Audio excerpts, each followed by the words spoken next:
पंडित जी ने एक कविता बनाई राजा नल के खिस्से में कि नल क्या चीज थी। रूपवान गुणवान तेज छवि, नल बलवान जति था, जति से और भीम की बेटी दमयंती, राजा नल के लायक सती से। वेद शास्त्र उपनिषदों का पूर्ण ज्ञान था और तप करता, इंद्रिय बस करता, सच्चा ध्यान था। सच्चा ध्यान से वेद शास्त्र उपनिषदों का पूर्ण ज्ञान से, हाँ, तप करता, इंद्रिय बस करके, सच्चा ध्यान से, सच्चा ध्यान से और गौ ब्राह्मण साधु का प्यारा करे यज्ञ दान से और युद्ध करता महारथी तेजस्वी देखे न्यू बलवान से और देवता तृपत हो यज्ञ हवन से, ज्ञान की परम गति से। यानी आड़े पंडित जी यूं बता रहे हैं, नल की सफलता, नल के गुणों का वर्णन करके यूं समझाना चाहते हैं कि सब के सब नल है। अगर चाहे तो सब नल और दमयंती के सी पतिव्रता स्त्री और नल के से राजा सब मनुष्य बन सकते हैं, क्योंकि इन गुणों को जो वर्णन किए इस कली में उनको सब ग्रहण कर सकते हैं और सब वैसे बन सकते हैं। वेद शास्त्र उपनिषदों का पूर्ण ज्ञान से और तप करता, इंद्रिय बस करता, सच्चा ध्यान से और गौ ब्राह्मण साधु का प्यारा करे यज्ञ दान से और युद्ध करता महारथी तेज छवि देखे न्यू बलवान से। तेज जब आवेगा जब विषयों का त्याग करेगा, अपने आप आ जाएगा, कहीं से ले आना नहीं पड़ेगा और बुद्धि कहीं से ले आनी नहीं पड़ेगी। वो उपदेश करेगी, वो मार्ग दिखावेगी इसको, जो मार्ग शास्त्रों से भी ऊपर का है जी। अगर यो ब्रह्मचारी बनकर के नियमों का पालन करेगा, पाप कर्मों से बचेगा। और फिर दूसरी कली में बहुत गजब की बातें बताओ पंडित जी ने वो बातें बता रखी हैं कि अगर आदमी समझ लेवे और उनको क्रियात्मक रूप दे करके धारण कर लेवे तो राजा नल बन जाए, यानी संसार में उसके सामने कोई अड़ने वाला नहीं रहेगा। यज्ञ हवन तप भजन व्रत का, व्रत से हरगिज नहीं फिरेगा, यानी वो गुण बता रखे हैं। मनुष्य, हर एक मनुष्य में ये गुण होने चाहिए, इसलिए इनका वर्णन करे। तो राजा नल का वर्णन करके किसी की तारीफ नहीं करता, यानी किसी को नहीं दिखाता नहीं कि वह वो ऐसा था, केवल इसलिए बताए जा रहे हैं कि ऐसे हो सकता है, तू भी वैसा बन सकता है।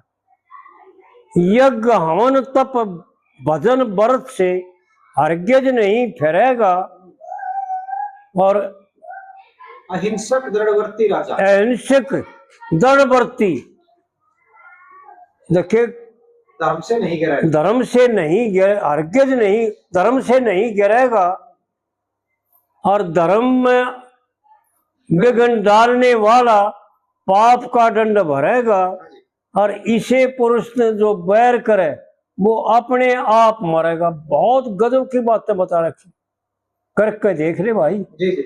कोई अड़निया पा जाना अपने आप मरेगा। पंडित जी ने बकवा न रखी, बक नहीं रखे नु खाम खा वो कली पूरी कर रखी हो, ऐसा है शास्त्रों में, ऐसा परमात्मा का मत है, परमात्मा का कथन है। जब यो इतना तेजस्वी हो जाएगा और इतना धर्म पर अटल हो जाएगा तो धर्म में विघ्न डालने वाला जो भी इसके सामने होगा ना वो अपने कर्मों का दंड भरेगा, उसको तुरंत नतीजा मिलेगा। और जो इसे पुरुष से बैर करना चाहोगा ना वो अपने आप मर जाएगा। 3 दिन से चौथा दिन नहीं होगा, ऐसा हमारा मानना है और विद्वान पुरुषों का मानना है, क्योंकि परमात्मा ने जगह जगह ऐसा कह रखा है कि तू मेरा बन के तो देख, तू मेरी तरफ चल के तो देख, तू मेरे गुण गा के तो देख, तेरा कोई बाल भी बाका कनिया पा जाए तो मैं जिम्मेवार हूं। और एक शब्द हमने भी वीडियो भी कराया था, मैं तो हूं भक्तों का दास, भगत मेरे मुकुट की मणि। संतों का दास। हाँ, मैं तो हूं संतों का दास, संत मेरे मुकुट की मणि। जो कोई भजे भजू मैं वाह को, हूं दासों का दास। और सेवा करे करूं मैं सेवा, जय हो सच्चा विश्वास। यह है तो मेरे मन में ठनी। तो इस तरह करके जो सुना, यह कविता हमने एक शब्द करवाया था वीडियो। परमात्मा ने ऐसा कथन कर रखा है कि एक बार मेरा हो के देख ले। और धर्मी पुरुष का जो दोष लगाव है, देखिए उसकी मूड मती से। और फिर तीसरी कली में दमयंती का और राजा भीमसेन का वर्णन करता है कि वो क्या थे। बहुत गजब की बात है। पंडित जी ने वो बातें बता रखी हैं कि समझने की जरूरत है, ना कि गाँव की बात से। समझने की बात है, उपदेश है। गाना पंडित जी मूर्ख नहीं थे, क्योंकि गायक जो है ना वो माड़ा कर्म है। वेद में और महाभारत में तो लिखा है कि 5 अमेध्य बताए, उनमें अश्लील गायक और मुर्गी जिसमें वध करने के लिए पशु बांधे जाए वो खंभा, और बुरसल ब्राह्मण और रोजसला स्त्री, ये 5 अमेध्य बता रखी। भीमसेन ने न्याय समझ के और अच्छा ब्याह करया से नल दमयंती ठीक है, समझ गए, ठीक समझ के आनंद हरिया भरिया से, और मारे कहे थे, मारी अज्ञात मारे सामने देखे नल को पति भरिया से, और आदि अंत वेदांत शास्त्र देखे विल में लिखा धरिया से। वो बाइबल विल में लिखा धरिया से। और इतने गुण जिस वर में हो, फिर वह क्यों फिरे पति से। जिस वर में इतने गुण बताए, जिसमें इतने गुण हो, जो तीसरी तीनों कलियों में बता का आया नीचे तक आया, इतने गुण जिस आदमी में हो, उसने औरत क्यों छोड़ दे, और छोड़ती है तो मूर्ख हुआ। फिर वह क्यों फिरे पति से। और धर्मी पुरुष का जो दोष लगावे, पड़ेगा नरक में भाई। और लक्ष्मी चंद कहे चले देवता, भाई ले स्वर्ग की राही। यो फिर चौथी कली में भेड़ है। स्वर्ग की राही कैसे मिलती है, इसको जान ले भाई। लक्ष्मी चंद कहे चले देवता, भाई ले स्वर्ग की राही। फिर कुलयुग बोलिया दोबारा तो मेरी करो सहाय, और पैसे बनकर राज जीत लो, हो दुखी भीम की जाई। और राजपाट को भ्रष्ट करण की मेरी सलाह कति से। यानी विचार करें, एक थोड़ा सा अहंकार आ गया था राजा नल का, उसका 12 वर्ष दंड भोगना पड़ा। 12 वर्ष स्त्री पुरुष दुखी पाए, बालक की तरह और आप की तरह, और बहुत कष्ट। लेकिन सत के कारण फिर मिल गए। सत नहीं छोड़ा, अपना कर्म नहीं छोड़ा, धर्म से गिरे नहीं। इसलिए जो सुना कुलयुग ने और पुष्कर ने पांव पकड़ के माफी मांगनी पड़ी। न्यू को नहीं, न्यू लिया करके भाई अपना यो राज संभाल, भाई मेरी तो गलती हो रही। और कुलयुग ने भी आकर के पांव पड़कर महाराज मेरा अहंकार झूठा था, जब देवताओं ने आपको माफ कर दिया था, देवताओं ने आपकी मदद कर रखी थी, मैंने झूठा अहंकार कर आपको ये दुख दे दिया, इसके लिए मेरे को क्षमा कर दो। तो राजा नल ने कुलयुग को क्षमा कर दिया था, नहीं तो ये सतयुग की बात है, कुलयुग को उसी वक्त खत्म कर देते। राजा नल में इतनी ताकत थी, क्योंकि राजा नल का जन्म जो है ना बहुत लंबा चले। सतयुग में राजा बने और त्रेता में रामचंद्र के पुत्र लोक उसके साथ भी जो है ना युद्ध उनको समझाने के लिए उड़ गए और उनको समझाया और सीता को बताया कि इनको समझा अपने बच्चों को। वहां भी थे इतने दोनों भी, नल और दमयंती, क्योंकि धर्म और लज्जा, धर्म की पत्नी का नाम लज्जा, वो उनकी कभी मृत्यु होती है नहीं, आज भी है, वो काल भी थे। लेकिन यूं दिखा रहे हैं लोगों को कि भाई हर इंसान ने ऐसा बनना चाहिए।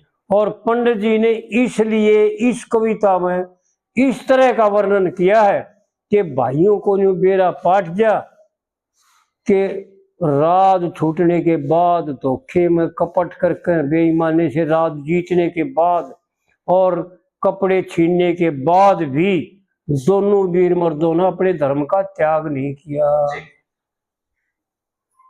इतना कष्ट सहने के बाद भी जो अपने धर्म का त्याग नहीं करते ना, उनकी यह गति होगी कि इसे पुरुष ने बैर करनी है, अपने आप मरेगा। उनका मरेगा भाई, मारा नहीं, क्योंकि मारे बात उतनी सामर्थ्य है कौन है, बेचारा कौन है उसे। तो इस प्रकार से जो है ना पंडित जी की बातों को गावे नहीं, उनका अर्थ समझने की कोशिश करें और अर्थ समझकर उसको धारण करें जीवन में। कल्याण में देर नहीं, दूर नहीं, कल्याण ही कल्याण है। और नहीं तो भाई जो पहले बताया ना भाई, 10 रस्तों से केवल पाप कर्म करते हैं, ये पुरुष जो थे ना 10 रस्तों पर कंट्रोल था नहीं, कोई रास्ता इनके काबू तो बाहर नहीं। बहुत दृष्टि पवित्र थी और गंध और सुगंध को दोनों सामान मानते थे। हम गंध से नफरत करते हैं और सुगंध को ग्रहण करने में बहुत मस्त हो जाते हैं, साढ़े पाप कर्म बन जाता है। ये छोटी छोटी बात है, इनको समझ लेना और उनका समझ करके कोई से तो नफरत नहीं करनी, ना तो सुगंध से हर्ष करना और ना गंदगी से नफरत करनी, बस इतना ही खेल। पापी से कोई नफरत नहीं, केवल पाप से नफरत है। इसी प्रकार उसको ग्रहण ना करे, उससे नफरत भी ना करे। भाई परमात्मा के रचे हुए हैं दोनों, गंध भी परमात्मा ने रची, सुगंध भी परमात्मा ने रची, फिर उससे नफरत करने वाला परमात्मा कैसे हो सकता है? अगर परमात्मा बनना तो दोनों तेरे है, ये जीव परमात्मा का रस है। यो तय एक अपना साथी मन रच के और इतना बेघन मचा दिया इसने कि इतना अहंकार, इतना घमंड, इतना विद्वान बन गया, इतना जानकार बन गया, कुछ नहीं जानता हुआ भी यूं कहे मेरे मुकाबले में कोई जानता है कौन है? सही बात, ऐसा नहीं है। पंडित जी की बातें तो याद कर लेगा ना, तो ग्रहण कर लेगा ना, वो नहीं सोच ले भगवान बन जाएगा। पंडित जी ने बहुत गजब की कह रखी, ब्राह्मण क्षत्रिय वैश्य शूद्र ने देखे कर्म जानना चाहिए और कर्म ते न्यारी चाल चले तो भरम जानना चाहिए। भाई गजब था भाई, यानी खोल के बताने में कमी नहीं रखी। भाई चारों वर्णों ने अपना कर्म जानना चाहिए और कर्म ते न्यारा जो काम करेगा तो भरम है, और भरम जो है ना नाश का कारण होता है। और अपना कूड़ा सब ते ठाडा हो जब भी नरम जानना चाहिए, और लिखा वेद में आदिम दे ने वो धर्म जानना चाहिए। नहीं तो भाई फिर पात से पछताओ, कुल्लू में देखे खुले मुखेरे चरके और पति का प्रेम भुलावन लगे, क्यों दिखताना करके। और फिर चौथी कड़ी में पंडित जी ने गजब कर रखा है, इसकी चौथी कड़ी जो है ना, बुरे कर्म का ठौर ठिकाना यमपुर का गोरा है, और कोई जगह नहीं। देख ले मैं कहाँ जा रहा हूँ, कहाँ क्या हो रहा है, इसको रोकने की कोशिश करें। अपने आप में रोकना है जी अपने भीतर रोकना है और भीतर बंदे लाने हैं और भीतर दोसना आड़ करनी है और भीतर का मैल काट कर बाहर न भगाना है। और किसी से कोई संबंध नहीं है, कोई किसी का हितैषी भी नहीं है और कोई किसी का दोष देने वाला भी नहीं है। ठीक है। यो आप पे तो है अर्जुन, यो आप पे अपना मित्र और आप पे शत्रु है। हाँ चौथी कली में पंडित जी ने गजब कर रखा है। बुरे कर्म का ठौर ठिकाना यमपुर का गोरास है और ले दे मार पीट हो। भाई फिर कित घर दोरास है, कोई ठिकाना नहीं है। और महाराणा ने ठाडा बन के देखे गरीब का धन चोरिया से और पलटन फौज रसाले धन का स्वयं नशा हो रहा है। कह लक्ष्मी चंद मेरे कथन का भाई होगा फैसला हर्क है। यानी आड़े यूं कह रहे हैं पंडित जी ठोक के कि मैं जो कह रहा हूं ना वो तेरे कर्मों का जो वर्णन कर रहा हूं ना, मैं जो बता रहा हूं, इन बातों का परमात्मा का फैसला होगा। आड़े कोई फैसला करनी नहीं, ठीक बात। आड़े कोई अदालत नहीं है, उस परमात्मा की अदालत में फैसला होगा। जी कह लक्ष्मी चंद मेरे कथन का भाई होगा फैसला हर्क है। और पति का प्रेम भुलाने लगे क्यों दिखताना करके। आज मैंने एक हमारे गांव में ये मजा रहा था, वो धर्म पे हमारे धर्म कराया करो भाई परिवार, तो उसमें गांव के आदमी बैठे थे 5-7। तो एक हमारे परिवार का हमारा भतीजा है, उसकी लड़की तो बिना ब्याही पहले लगी थी थानेदार, फिर वह थानेदारी छोड़ के ये बीच में चली गई बिजनेस में, बहुत बड़ी अफसर बनकर, यानी जो छापा मारते हैं ये। हाँ ये टैक्स इंस्पेक्टर। हाँ, और उसका एक लड़का बन गया थानेदार और उसके छोरे की बहू भी दिल्ली पुलिस में, वो अभी मेरे ख्याल में हौलदार। और वो आप जो है ना हरियाणा पुलिस में। तो 4 घर में चारों सरकारी नौकर हो गए, कई लाख रुपए की आमदनी होगी दिन में। तो यूं एक आदमी था, वो हमारा मित्र, वो उड़ा रहे थे, बैठे थे, वो बोले भाई आज इसके मुकाबले में वो हमारा भतीजा भी आ रहा था, आज बोले इसके मुकाबले में तो गांव में एक भी कौन है, कई लाख की आमदनी है इसका दिन गिनने में। फिर एक साहब से कैप्टन साहब, वो बोले ना ना ना इसे गांव में घड़े हो रहे हैं बाढ़ की, 3-3 लाख रुपये एक बालक तनख्वाह ले से इसे हो रहे हैं। फिर मेरे यह बात याद आएगी, फिर मैंने उड़ाया बात, सुनो भाई सुनो मेरी बात, मैं ये बात तो जानता नहीं जो तुम जानो, लेकिन मैं न्यू बता सकूं ये किसी काम में नहीं आओगे। हाँ। सबका सब बेकार जाएगा। जब यह कल ही सुनाई भाई बुरे कर्म का ठौर ठिकाना यमपुर का गोरा से और ले दे मारपीट होगी, इतना पिटेगा हम जागते नहीं, हम आंख खोल के देखते नहीं, नहीं तो कदम कदम पर पिटते हैं। हर एक आदमी कदम कदम पर परमात्मा प्रकृति के द्वारा इतने डंडे मारे जाते हैं, इतना दुखी किया जाता है, इतना तड़फाया जाता है यो कि इसकी समझ में नहीं आती। ले दे मार पीट हो, भाई फिर कित घर दोरा से। और महाराणा ने ठाडा बनकर ये जो 3-3 लाख रुपये कमाओ ना भाई, वो ठाडे सही, पर आड़े किस काम आओगा बता दे। महाराणा ने ठाडा बनकर देखे गरीब का धन चोरिया से और पलटन फौज रसाले धन का जो स्वयं नशा हो रहा, यो स्वयं से मट्टी है। यो राम बेमुख संपत्ति प्रभुताई और पाई रही पाई बिन पाई। कितनी बड़ा पद हो, कितनी संपत्ति हो, कितना धन हो, अगर भगवान से विमुख है तो सब बिना पाए जैसा है, क्योंकि जा रहा है जी, खत्म हो रहा है, एक दिन खत्म हो जाएगा। सताई केवल परमात्मा का नाम जी। इसलिए दूसरा पंडित जी ने बहुत गजब की बातें कह रखी, कितना बताऊं और कहाँ तक बताऊं।